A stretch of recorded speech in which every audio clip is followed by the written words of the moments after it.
Hey everybody, and welcome to episode 5 of Can we talk about your WordPress projects? It's the theater thing, I can't break it. This is where I'm giving you advice on all things project management related to WordPress projects.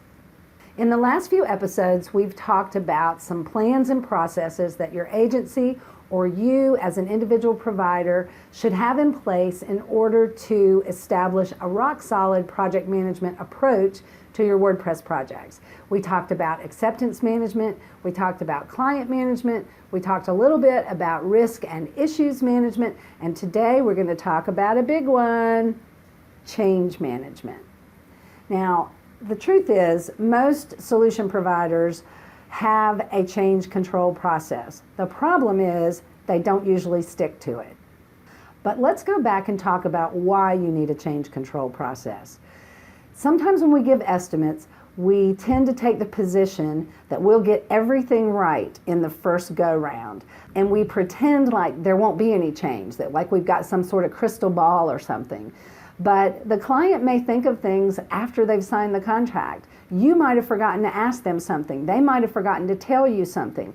And then we as providers tend to take this attitude, this angry attitude about change. Well, I'm going to ding my client for that change because they should have not come up with that change. And things happen. The best thing to do is to acknowledge the change on the front end. Put it in your contract that you know there's going to be change. The difference is you're going to manage it. And how are you going to manage it? You're going to manage it by your change management procedure. In the next episode, I'm going to go over all the elements of a good change procedure. But right now, I want to explain to you the magic bullet part of the change control procedure that I use. First of all, I never use a pad. I've done it before, and everyone does it, so don't worry. But there's a better way of doing things.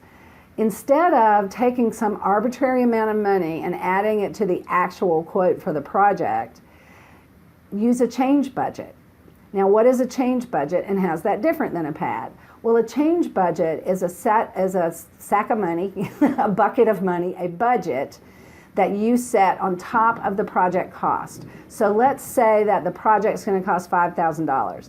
Then you take 20 to 30% or whatever percent seems right for you, and it's different for me for every client because it depends on how much they might have in terms of technical skill as well as how much they know about what it is they really want.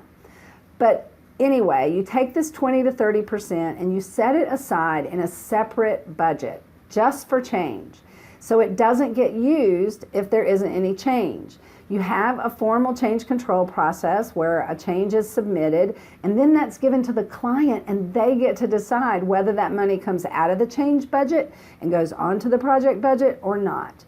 It's way easier than trying to ding the client for unknown changes and then try to get paid for that. If you establish all this stuff up front where they already know it, then they know what to expect when it comes to change. And here's the thing, for some reason, if you do it that way, where you're saying, here's what we've allowed for change, we won't use it unless there is change, it really cuts down on the frivolous change requests.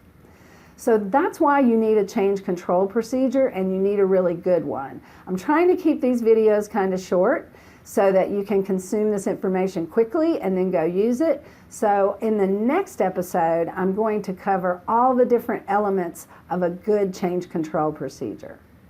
Now, if you want to learn more about project management in general when it comes to WordPress projects, I've got some freebies on my website, wproadmaps.com, or you can go to wproadmaps.com/WPPMA, which stands for WordPress Project Managers Academy. And that's a free membership program that I'm going to be starting in the next few weeks. And if you want to be kept apprised of when that's going to happen, just get on my email list at that spot. wproadmaps.com/WPPMA. There's a form there, just fill it out. And I don't send that many emails, so if you want to unsubscribe at any time, that's all you have to do.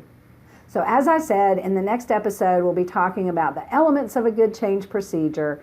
And so until then, stay productive, stay strong, and I'll see you soon.